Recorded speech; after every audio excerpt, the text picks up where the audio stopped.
I'm Melissa Corbin from Nashville, Tennessee. I'm 42, and I'm your first America's Best Home Chef.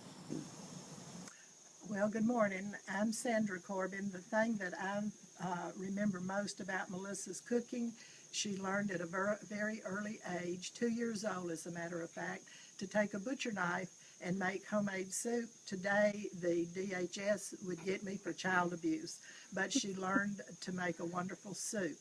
And she also made a fruit salad that you couldn't eat. Yeah, I don't know what she did to it, but it wasn't as good as the soup. And I'm Richard, her father. The main thing that I remember about some of the cooking she did when she was young was cooking a cake for me for birthday in her easy bake oven. It was good, and we were all tickled that she was able to be such a wonderful cook. Thank you, Melissa. I love y'all. Okay, we're on our way to the Hip Donaldson Farmers Market. One of my faves. Kind of cool. Can't wait for you to meet some of the farmers.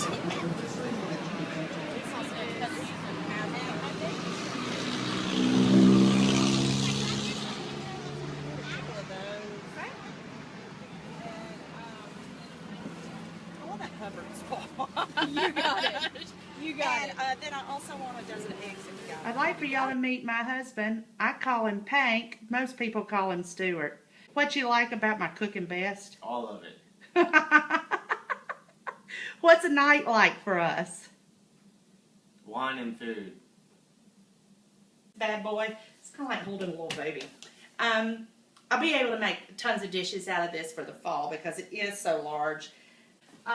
So in a minute we're going to be cracking open this squash. And it gets me to thinking about, I taught some classes for a group of kids this summer that probably hadn't been introduced to many fruits and vegetables. It's through a nonprofit called the Green Fork Academy. And the day that we were supposed to teach them miso almond dip that the board wanted us to make, I and the other home chef ixnayed the miso and we decided to make house-made ranch dressing for the kids so that they learned what it was like not to come out of a bottle.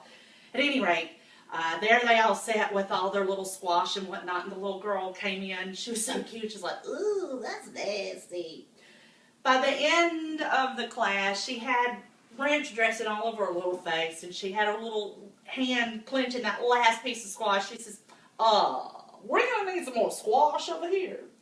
So anyway, it was really cute. So every time I think about squash, I think about that damn little girl. She's so cute, and it touched my heart. And I really, really believe that it's important to teach this new generation of where their food comes from, how it gets to their table, and why it's important to buy local, grow your own, all of that good stuff. So, before we crack open the squash, I'm not necessarily going to use this. My mama calls it a butcher knife. This is my favorite chef's knife. It's a Viking. It's weighted real nice. I hold it, the balance is good. But when I first got it, I was cutting myself a lot. Number one, because I was getting lazy and I wasn't sharpening it every time and so forth and so on. So I just wanted you to see that I can sharpen my own knife without having to take it to the sharpener. Daddy got me this wet rock again when I went to school. What 18-year-old needs a sharp butcher knife or chef's knife? But anyway, you hold it at, say, like a 22-degree angle. You do from tip to end about 10 times per side on the coarse side. For sake of time, we're just going to move on along. And then, fine side, do the same thing. It's kind of like filing some fingernails. And before you use it, make sure that you wash it off. I've got some soap on this rag, so. Remember the first time Julia Childs used a blowtorch to brulee the creme brulee? Just kidding. So we're out in my garden. We're going to start with my rosemary. I use this rosemary bush all of the time, if you can panty and pank. Check out the bees. It's making me so happy. Without bees, we don't survive. So we're in one of our first new beds that we dug this year. I started out with a lemongrass. It was a little bitty little blade of grass, but it's time for harvest. And as you can see, there's all kinds of coolness down here. I'll be digging it up, pounding it, putting it in some of my curries, all that good stuff. And this part makes a great tea. We're in our biggest bed that Paint just tilled for me a couple of weeks ago. As you can see, there's some grass growing up in it. We had a big rainstorm last night, so the next couple of days I guess I'm going to have to be hoeing the yard. You're a good hoe. So now we're ready for the carrot, the third member of our mirepoix. I've already peeled this one. For the bolognese, we're going to have more of a minced. For the Hubbard squash soup, it's going to be a little bit more chopped because then it's going to go into a food processor and then it won't matter. So, but for now, I'm going to, for shame, I'm going to mince my carrot. I like to work in a little bit smaller piece. And then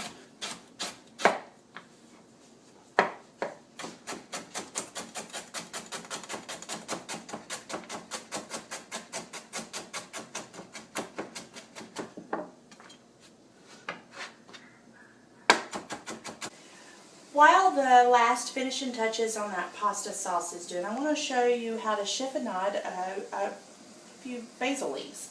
I've taken a few basil leaves that I've washed from the garden. Check out my garden. And then I've booked them together so, and if you will roll them up kind of like a little cigar. Use your knife. Always grab the butt of the knife. You're going to make like little ribbons. So I've taken the dough out of the mixer, and I like to push and pull, push and pull. And that's about it. You want to let that rest. So you're going to take, I've already dampened this towel just a little bit.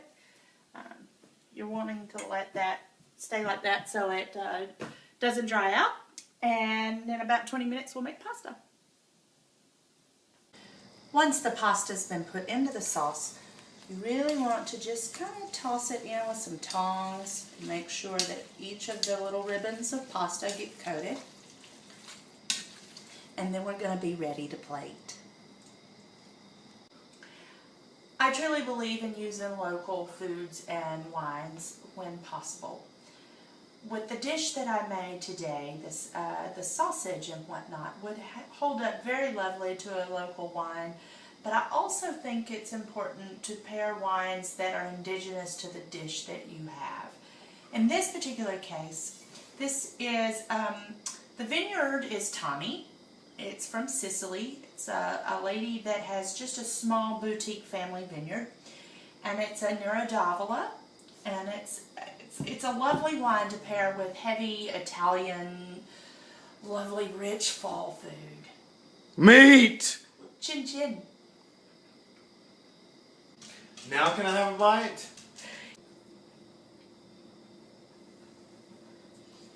Go ahead. This is insane.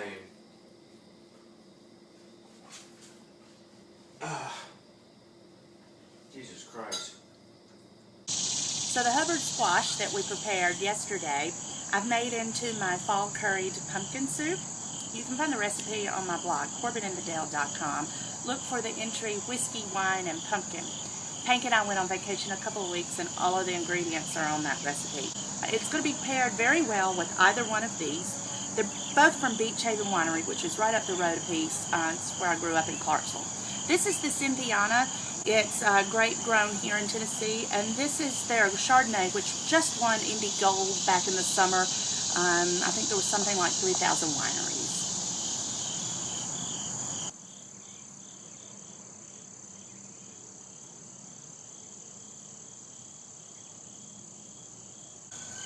I grew up a farmer's daughter. I can't ever remember a time that I didn't cook. Mama and I cooked for a big group of farm hands that Daddy had helping him on the farm, and my sister was out in the fields with him Of course, I spent some time in the fields, but I prefer to be in the kitchen with Mama. I'd say that she's probably my #1 inspiration. But all around me, I have people that inspire me. Some of the folks that I'm reading right now are Barbara Kingsolver. I love her.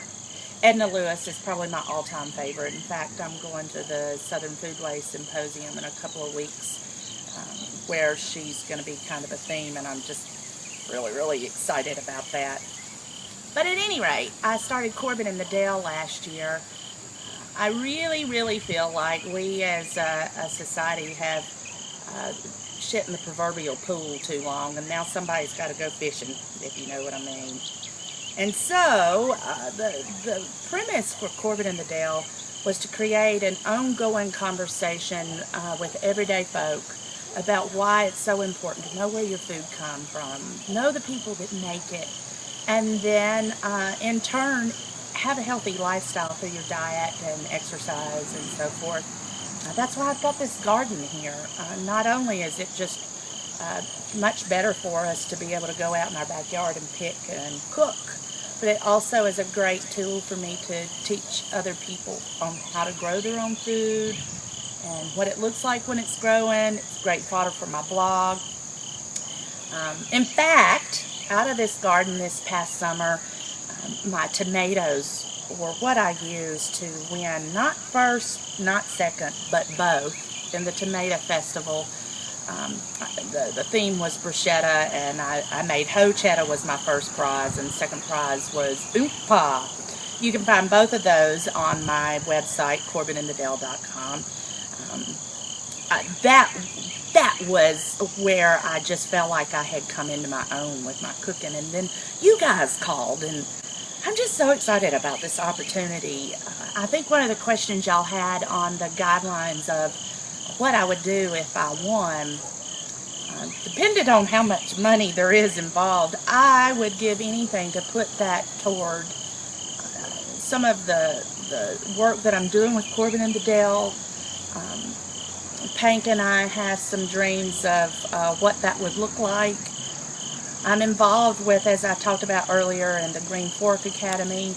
I'm involved with the Southern Foodways Alliance. I deliver meals for Martha O'Brien, which is a charity here in town that works from cradle to grave with folks. I deliver meals to the elderly that are homebound. But there's just an array of things that we could do with that money to make a difference. And I really am compelled to be an agent of change, and I really, really think that this could be a great opportunity. So can't wait to meet you guys, and I'll bring you some of those carrots I was talking about, and let's see each other soon. I gotta go to hoeing.